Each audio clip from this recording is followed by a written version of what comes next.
మాట్లాడినటువంటి నీ బిడ్డలు ఇదిగో నాయన పేటర్ గారు, అలాగే ప్రభా మరి గుప్తా గారు, మరి అలాగే నాయన ఇదిగో కనికరిస్తుంది మన బిడ్డలు వారి జీవితాల్లో మీరు చేసిన కార్యాలు వాటిని జ్ఞాపకం చేసుకుని 10 నిమిషాలు నీ మాటలు ధ్యానించుకుంటుండగా మీ నామానికి మహిమ తెచ్చుకోమన్నాడు. యేసు నామంలో అడిగి పొంది ఉన్నాము తండ్రి, నేను హల్లెలూయా. పిల్లల దేవుని వాక్యాన్ని చదువుకుంటారు. యోహాను సువార్త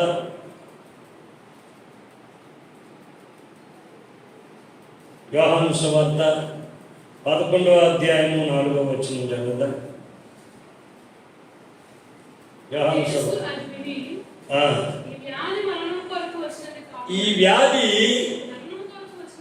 మరణం కొరకు వచ్చింది కాదు, దేవుని కుమారుడు ఒక వ్యాధి వలన మహిమపరచబడినట్లు దేవుని మహిమ కొరకు వచ్చినది అని ప్రార్థన చేద్దాం. మరొకసారి ప్రభా నీ వందనాలు, ప్రభులో మరొకసారి జ్ఞాపకం చేసుకుని ఈ మాటలు మా హృదయాన్ని ఫలభరితం చేద్దాం. యేసు నామములో అడిగి పొంది ఉన్నాము తండ్రి. మీ అందరికీ ప్రభువైన యేసుక్రీస్తు నామములో వందనాలు. Praise the Lord, praise the Lord, వందనాలు. హల్లెలూయా. దేవుని మహిమ దేని కొరకు రావాలి? లేదా మనలో నుండి దేవుని మహిమ రావాలి, దేవునికి మహిమ రావాలి. ఎందుకంటే ఈ ఘటాలు అంటే శరీరాలు మట్టి ఘటాలు, మట్టితో చేయబడింది. మట్టిలోనికి మరలా వెళ్ళిపోవాలి. Praise the Lord. మట్టిలో నుండి తీయబడ్డాం, మరలా మట్టిలో. అయితే ఈ మట్టి ఘటనలో నుంచి దేవుడు మహిమ ఐశ్వర్యం ఉంచాడు. ఇక్కడ మనం చదువుకున్నటువంటి అంటే నీలో నుండి నాలో నుండి దేవుడు మహిమను ఏ టైంలో కోరాలనుకుంటున్నాడు? ఆయనకి మహిమ కావాలి. నీకు బ్రతకడానికి గోల్డని కావాలి, కానీ ఆయనకి అయినా అక్కర్లేదు. ఇప్పుడు ఉదాహరణకి ఇక్కడ మరియా, మార్తా, లాజరు. ఎవరండి? మరియా, మార్తా, లాజరు ఉండేటటువంటి బేతనియాలో ఒకానొక సందర్భంలో లాజరు బలహీనుడై జబ్బుపడ్డప్పుడు యేసు ప్రభు వారికి ఆ విషయం తెలిసింది. వెళ్ళారా? వెళ్ళలే. చనిపోయారు. వెళ్ళారా? వెళ్ళలే. 4 రోజులైంది, అప్పుడు వెళ్ళారు. ఎప్పుడు వెళ్ళారండి? లాజరు చనిపోయి 4 రోజులు అయిన తర్వాత సమాధి అయిపోయింది. మన భాషలో శిలకార్యం కూడా అయిపోయింది. కానీ ఇక్కడ 4వ వచనం ఏమైపోయింది? లాజరుకు వ్యాధి వచ్చింది అని తెలియగానే వెళ్ళడానికి ఇష్టపడలేదు. కానీ ఒక మాట అన్నారు అక్కడ, ఈ వ్యాధి మరణం వరకు వచ్చింది కాదు, దేవుని కుమారుడు, గట్టిగా చదువుతారా? దేవుని కుమారుడు దేవుని కుమారుడు వ్యాధి వలన మహిమపరచబడతాడంట. అవునా? ఒక వ్యాధి వస్తే ఇప్పుడు ఆయన పడకపోతే సాక్ష్యం చెప్పరుగా, వాళ్ళ అమ్మ పడకపోతే సాక్ష్యం చెప్పదుగా, ఆయన యొక్క బిడ్డ పడకపోతే సాక్ష్యం చెప్పరుగా. ఇవన్నీ పెండు సాక్ష్యాలే, గమనించదు. అన్నీ ఒకే మనవరాలు పడిపోయింది, లేచింది, స్వస్థ దేవుడు. సిట్లింగ్ అనేది లేదు, ఆయన పడ్డారు, చెట్లు లేదు. వీళ్ళ అమ్మ పడింది, సిట్లింగ్గా నడిచారు.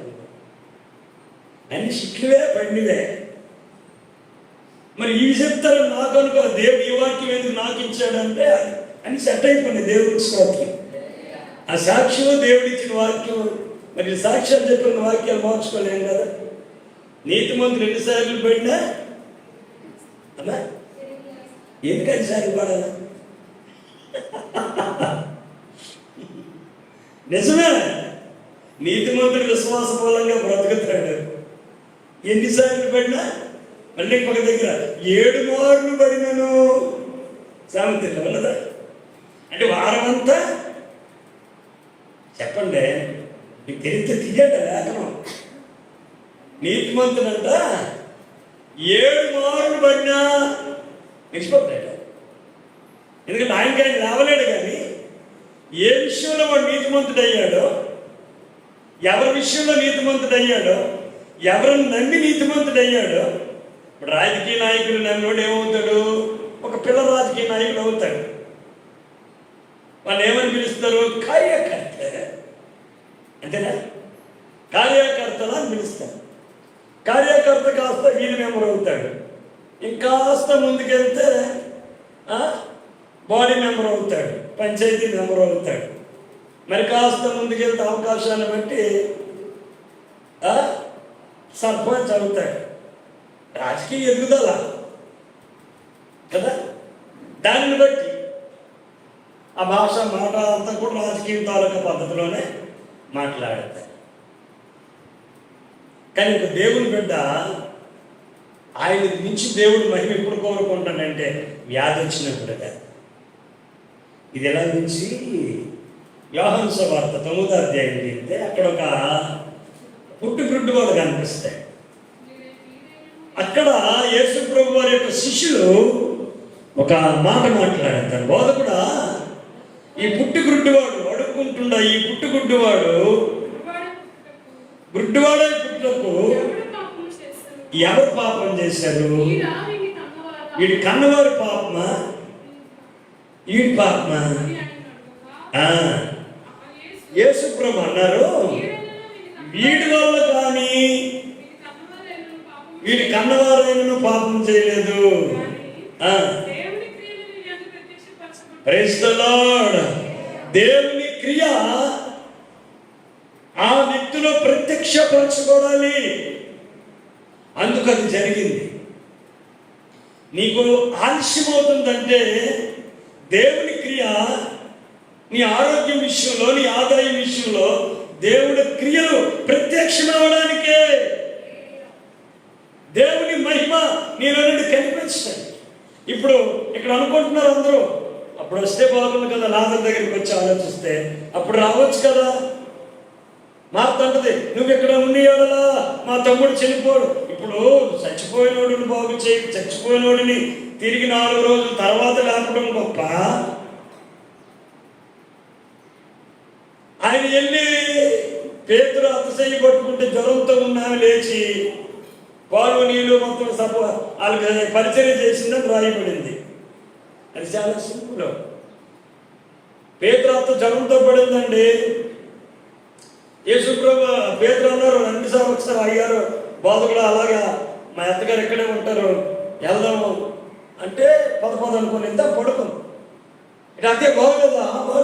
బాగోలేదు నాయన, జ్వరంగా ఉంది అంటే వెంటనే యేసుప్రభు ఆ యొక్క తల్లి చేయి పట్టుకొని లేపేటప్పటికి ఆ జ్వరం ఏమో లేదా జ్వరాన్ని గద్దిస్తే ఆ జ్వరమేమో పోయింది అని పరిచయం చేసింది. అక్కడ మ్యాటర్ అయిపోయింది. కానీ లాజరు విషయానికి వస్తే జబ్బు పడ్డాడని తెలిసి వస్తే స్వస్థ అయిపోద్ది. కానీ చనిపోయి సమాధి చేసేసి 4 రోజులు అయిపోతే అప్పుడే మహిమ వస్తుంది. మహిమను నేర్చుకో. నీలో నుండి నాలో నుండి ఏదో దెబ్బతింటే మహిమ రావడం కాదు. అవి మన ముందు ఎందుకు పెట్టారు దేవుడు అంటే, వాళ్ళకి దెబ్బ తినిన తర్వాత, బాధ అనుభవించిన తర్వాత మహిమ వచ్చింది. ఇప్పుడు సమాధానాన్ని వెళ్ళిపోమంటే వెళ్ళిపోతాయి, కట్లు పడిపోమంటే పడిపోతాయి. కానీ అక్కడ మనం గమనిస్తే ఇలా సమాధానాన్ని తెరవండి అని చెప్పాడు. తెరిచిందా అంటే మహిమ కారణాలు చూడండి ఎలా ఉంది. తెరిచాడు కదా. తెరుచుకున్న తర్వాత లాజరు బయటికి రా అని పిలిచాడు. బయటకు వచ్చాడు లాజరు. మరి ఆ కట్లు తాళ్ళు అంటే సెంటి కోసం మనం ఆసుపత్రిలో ఉపయోగించే కట్లకు బ్యాండేజ్ వేసేటటువంటి క్లాతులు ఉంటాయి కదా, వారు సెంట్లో ఆ క్లాతులు ముంచి, అత్తర్లో ఆ క్లాతులు ముంచి అవి బాడీకి చుడతారు. మనమైతే క్లాత్ కొనేస్తాం, వైట్ క్లాత్. వారు వైట్ క్లాత్ అలా కాదు, ఆ అత్తరులో సెట్లో ముంచి బ్యాండేజ్ టైప్లో శవానికి చుడతారు చాలా రోజులు ఉండాలని. సరే లాజరు అలాగా వచ్చాడు, ఆయన కట్లు విప్పండి అని చెప్పాడు. కట్లు ఎప్పగానే బాగా ప్రైజ్లే బాగా వచ్చా అన్నాడు అనుగా. అన్నయ్య ప్రైజ్లా, ఎందుకంటే విప్పుతున్నాడు కదా, ఇప్పగానే నోటి దగ్గర తిప్పుతాడు కదా. బాగున్నావా అన్నాడు అనుకో. నాకు ఇప్పటికే భయం, నోరు మూసుకుంటే తర్వాత ఇప్పేసిన తర్వాత పలక ఇప్పి ఎప్పగానే బాగున్నా అడుగుతుంది. బోధకుడు ఎదురుకున్నాడు, నువ్వు కాసేపు అంటాడు, ధైర్యంగా ఉన్నాడు. బెక్క చచ్చిపోయినాడు, సైలెంట్ అయిపో మొత్తం పీకాడు. హల్లెలూయా. కానీ మహిమ కొరకు వ్యాధి వస్తుందా? మన ముందున్న ప్రశ్న. దేవుడి కార్యాలు ప్రత్యక్షపరచబడటం కోసం గుడితనం వస్తుందా? అది రాకముందే మహిమ వస్తే మంచిదా? అది వచ్చిన తర్వాత మహిమ వస్తే మంచిదా? మరి ఇప్పుడు ఆ స్వీట్ అయిన ఎవరో దేవుడికి చెప్తాం, కోరకనే ఎవరో అద్భుతం ఏదో జరగాలి కదా. ఆ అమ్మాయి తెచ్చింది, కోరకం తేదు, బర్త్డే జరగాలి. మళ్ళీ ఆయనకు కృతజ్ఞత. నేను టెన్షన్ పడ్డాను, ఇలా పడిపోయాను, ఇది నిన్నే పడ్డారు కదా అంటే నాకు ఎలాగనిపించింది, నిన్నే కొన్నారు మళ్ళీ కొన్నారా అన్నట్టుగా. అది నిన్న కొన్నారు ఏంటి? ఇప్పుడు బుధవారం నాడు పడ్డారట, వాళ్ళు సాక్ష్యం చెప్పినట్టు ఎవరో మన డ్రైవర్ గారి. మళ్ళీ వచ్చేవాళ్ళు సాయంకాలం సార్ మనకి ఫోన్ వచ్చింది, పడిపోనండి మీకు సంతోషంతో చెప్తాను అంటారు. ఇదేంటి నాకు నొప్పి అర్థం అన్నారు, పడిపోను అంటారు. మీకు బాధపడడానికి ఫోన్ ఇన్ని విషయాలు ఉన్నాయి. ఆ రోజు మాకు తెలియదు, తెలియదు. ఆయన పడింది తెలియదు, ఆయన వెళ్ళింది తెలియదు. పాప ఎలాగొన్నారు అనుకో. నిన్న సాయంకాలం, నిన్ననా మొన్న సాయంకాలం వెళ్తే ఆయన ఇంటికారు లేరు, వచ్చేసారు సన్నగా అయిపోయి బాగా అనిపించింది. అయినా సరే పిల్లలు అంటారు, నాకు ఫోన్ చేసినప్పుడు నాన్న ప్రార్థన చేయండి ఆగరు. ఆయన ఎవరు ఆపలేదు. ఎవడో అంటారు నాయకుడు ఎవడ, మనల్ని ఎవడరా ఆపేది, మన లోడు రాదు కానీ మన లోడు ఆపడం. దేవుడు కూడా ఆపడం అంటాడు ఉన్నాడు, కానీ మనల్ని నడిపించేది దేవుడే. దేవుని స్తోత్రం. కానీ దేవుడు మనలో నుండి మహిమను పొందాలనుకుంటున్నాడు. అది మనం పడిపోయినప్పుడు కాదు. పడిపోయినప్పుడు సాక్షి రూపంలో ప్రభా బిడ్డలు కాపాడండి. నేను ఎప్పుడూ ఐదు ప్రాణాంతకమైన పరిస్థితుల కొరకు ప్రార్థిస్తుంటాను.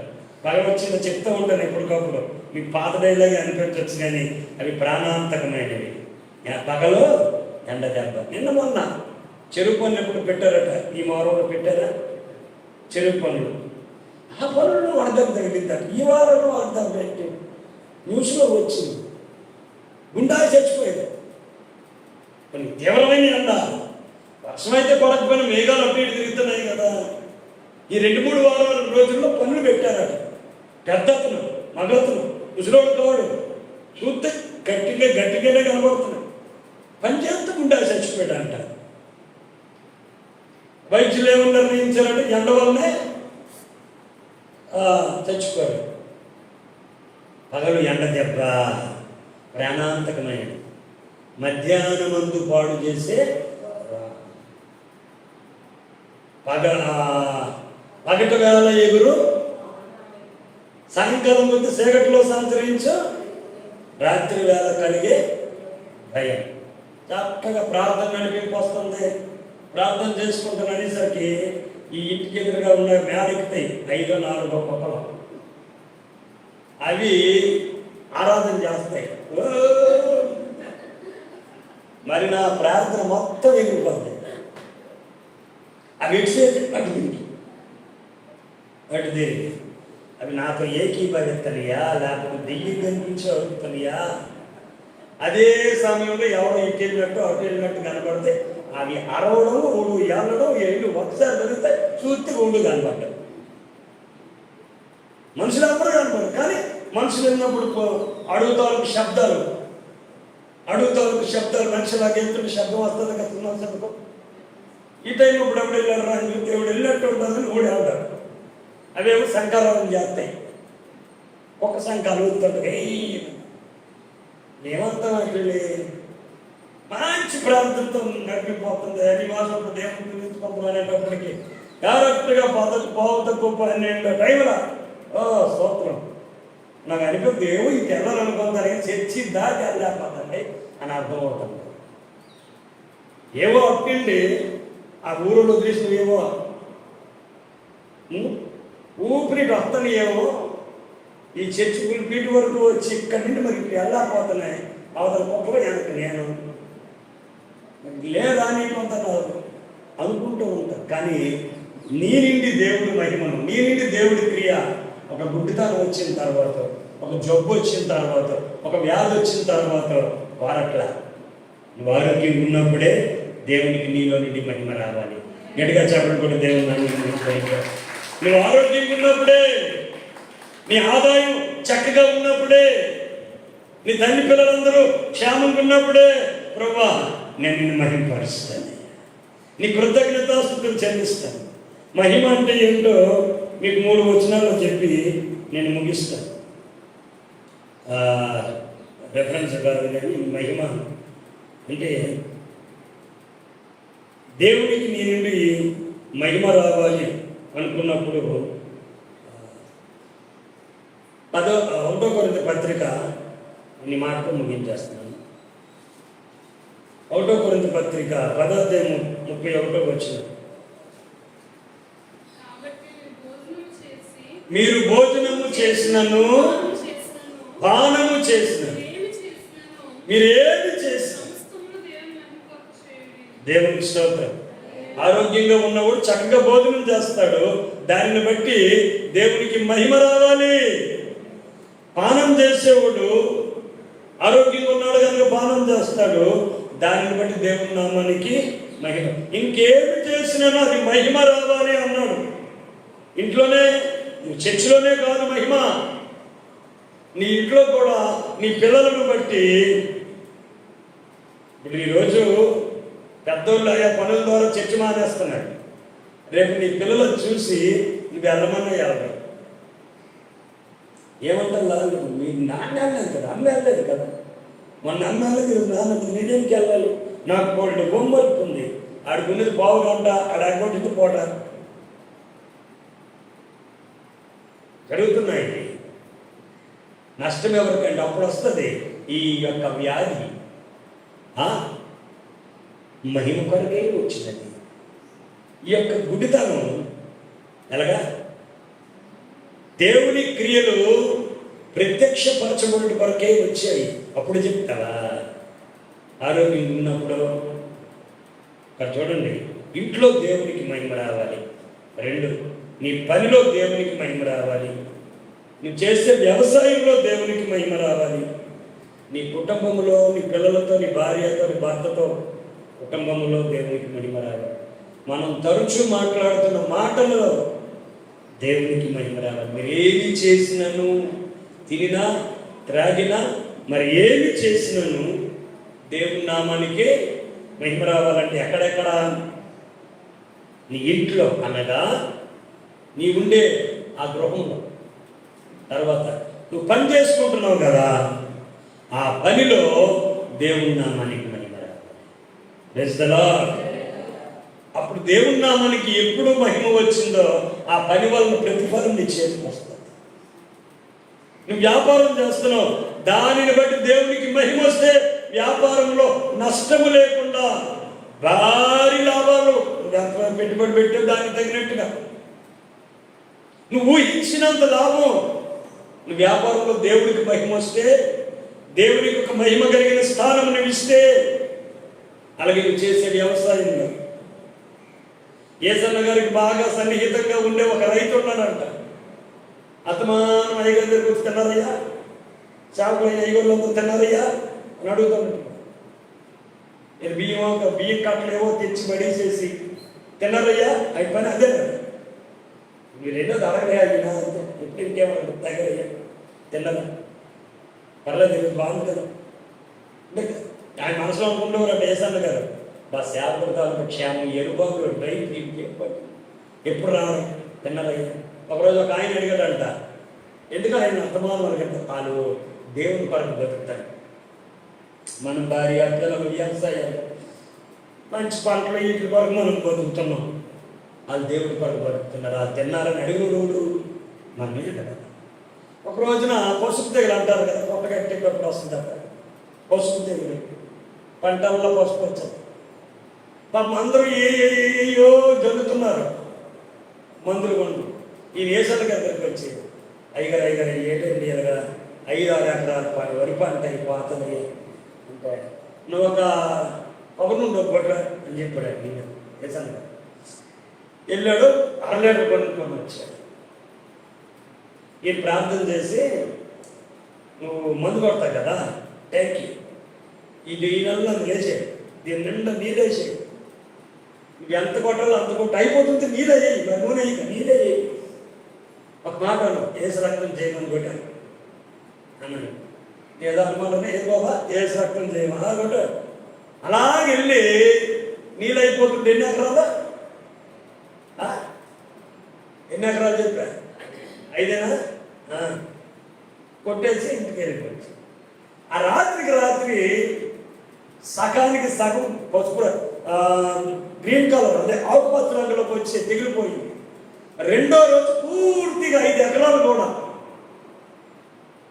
ఇక పెద్ద గొడవ. వేడ్చెల్లం గెట్టే మాకు తాకట్లేదు, నువ్వు నిన్న మందు కొట్టినప్పుడు ఏదో అంటాను, ఏటన్నా చెప్పు. వాళ్ళేమో ఏదో కారు వెళ్ళిపోకుండా అతను నాకు మేము రేటు చేశారు, మేము ఏటో డబ్బా తెచ్చారు, కలిపెట్టి చూస్తే గవర్నమెంట్ డబ్బా, మీరు ఏడు చెప్పారు ఏసు రక్తం చేయలేదు అన్నాడు. మాకేమో తెగులు తగ్గట్లేదు. 2 రోజులకి 2.5 ఎకరాలు ఒక రోజుకి, 2.5 ఎకరాలు రెండో రోజు మీరైతే పచ్చగా కనబడతాయి అంటే కొంచెం భయం వేసింది. కొట్టేది మీరు కూడా అలాగే చెయ్యాలా? ఏసు రక్తం వల్ల ప్రతి వస్తువు శుద్ధీకరణ పొందుతుందని వాక్యం ఉంది. ప్రతి పొలము ఏసు రక్తం వల్ల శుద్ధీకరణ పొందుతుంది. మీరు కూడా ఏసు రక్తం వల్ల శుద్ధీకరణ పొందుతా ఆయన పొందాడు. ఇంకొక విషయం ఏంటంటే, అస్తమానం మీరు తిన్నామా లేదని చూసుకుంటేవాడు. ఆయన పొలం పడడం మానేస్తే మాకు ఆయన తిండేస్తున్నాడు ఒక రకంగా. అంటే మేము వాళ్ళ చేతితో అవుతుందా అన్నారు. మీరు విశ్వాసంతో అవుతుందని చెప్పారు. అయితే ఏం చేయమంటావు? మాకు టైం అయిపోతుంది అని నేను చెప్పలేను, మీటింగ్కి వెళ్ళాలా, అతగాడిని అడగంట, ఏడు చేసుడు మీరు చెయ్యండి, మీ పొలాలు కూడా బాగైపోతాయని నేను ఇవ్వన్నాడు. అలాగే చేశారు. 1 వారం రోజులు ఆ ఏరియాలో తెగులు లేకుండా అయిపోయినాడు. ఏంట్రా ఏసుకో మహిమ, ఏసుకో ప్రత్యక్షం ఏంటలాగా అయిపోయింది. మనం వెళ్ళమే గుడికి, ఎప్పుడో మన గుడికి అలపం జరిగిపోయింది. జరుగుతుంది.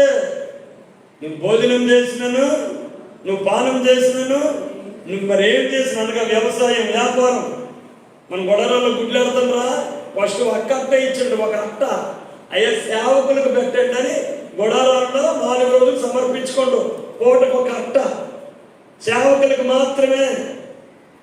ఈరోజు ఆ వ్యాపారం అభివృద్ధి అయ్యి ఆడి బ్రాంచ్లు పెరిగి గుడ్లకు డబ్బులు తీసుకోవట్లేదని తెలిసింది నాకు. మరి నిజమా అబద్ధం తెలియదు. మరి అబద్ధం చెప్తారేంటి కానీ గుడ్లకు డబ్బులే తీసుకోవడం ఫ్రీ అవ్వాలి. మరి అదేంటో ఎన్ని గుడ్లు అవుతాయండి? ఆ 4 రోజులు తీసుకోరట. అటాన్ని ఎందుకన్నారంటే మనం చూడలేదు కదా అమ్మా. నిజమేనండి, అది అట్ట చెప్తాను. దేవుని స్తోత్రం. అంతే. ఏ వ్యాపారం ఆ వ్యాపారం ఇంకా అభివృద్ధి అవుతూనే ఉంటుంది. బియ్యంలో వాళ్ళు తీసుకోరట ఆ 4 రోజులు. కాయగూరలలో గుడ్లో ఆశలు తెచ్చి పడుతున్నప్పుడు బియ్యం ఊరు పొందడా? ఒక ముసలాం మన పొందుగా అన్ని చెప్తే 8 రోజులైనా మీటింగ్ పెట్టేస్తాను కదా. అంతే కదా, అంతే కదా. అన్ని దేవుడి ఇచ్చేస్తుంటే ఎన్ని రోజులైనా కోట పెట్టవచ్చు. 4 రోజులకి ఎంతమంది ఎలా తినేస్తాండ్రు బాబోయ్, బాబోయ్. గొప్పలు పారేస్తాండ్రు, గొప్పలు తినేస్తాండ్రు. బకెట్ల మీద ఒక అంగిడి వాళ్ళు ఆవిడ ఇంత పెద్ద బొట్టేసుకొని వచ్చి పప్పులు తినేసేసి కొంటకు తింటాడో అలా కొంటమ్మా అక్కడే కొడుకుంటుంది ఏంటి యుద్ధంలో ఏ మీటింగ్లో నా పాపమంతా అందరం చూస్తే పోయింది అంతా అనిపిస్తుంది. ఎందుకంటే వీటిలో ఉండు ఎక్కడ ఉండు. వ్యాధి వచ్చినప్పుడు మహిమ కాదు, వ్యాధి వచ్చినప్పుడు బాధ వచ్చినప్పుడు గుడ్డితనం వచ్చినప్పుడు కుండితనం వచ్చినప్పుడు దేవుని క్రియలు ప్రత్యక్షపరచబడటం కాదు. నువ్వు ఆరోగ్యంగా ఉన్నప్పుడే, నువ్వు ఆహారం చక్కగా తింటున్నప్పుడే, నువ్వు నీళ్లు చక్కగా తాగుతున్నప్పుడే, వ్యవసాయం వ్యాపారం పిల్లలతో హ్యాపీగా సంతోషంగా ఉన్నప్పుడు, నీ మాటలోను కుటుంబంలోను నువ్వు అన్ని రకాల బాగున్నప్పుడే నీ నుండి దేవునికి మహిమ రావాలి, మహిమ రావాలి. అప్పుడు నువ్వు ఆశీర్వాదాన్ని చేస్తావు. కళ్ళు మూసుకుంటాం, ప్రార్థన చేసుకుంటాం. నిజమే ప్రభువా, వ్యాధి వచ్చినప్పుడు నాకు నీకు మహిమ తెచ్చేవాడిని కాదు. నీ క్రియలు నాకు జబ్బులు వచ్చినప్పుడు నీ క్రియలు ప్రత్యక్షం అవటం కాదు నాయన. అడుగుదామా? నేను ఆహారం తిన్నా, భోజనం చేసినా, పానం చేసినా, అది కాకుండా మరేమి చేసినా నీ నామానికి మహిమ రావాలి ప్రభువా. వ్యవసాయం వ్యాపారం వ్యవహారం కూలి పని ఏమి చేసినా కానీ మన మంచి పనులు ఏవైతే ఉన్నాయో వాటిని బట్టి దేవునికి మహిమ రావాలి. ప్రార్థన చేసుకుందాం. స్తోత్రమయ్యా పరిశుద్ధుడా యేసు ప్రభువానికి వందనాలు, స్తుతులు కృతజ్ఞతలు చెల్లిస్తున్నాం. నమ్మదగిన దేవుడా, భక్తి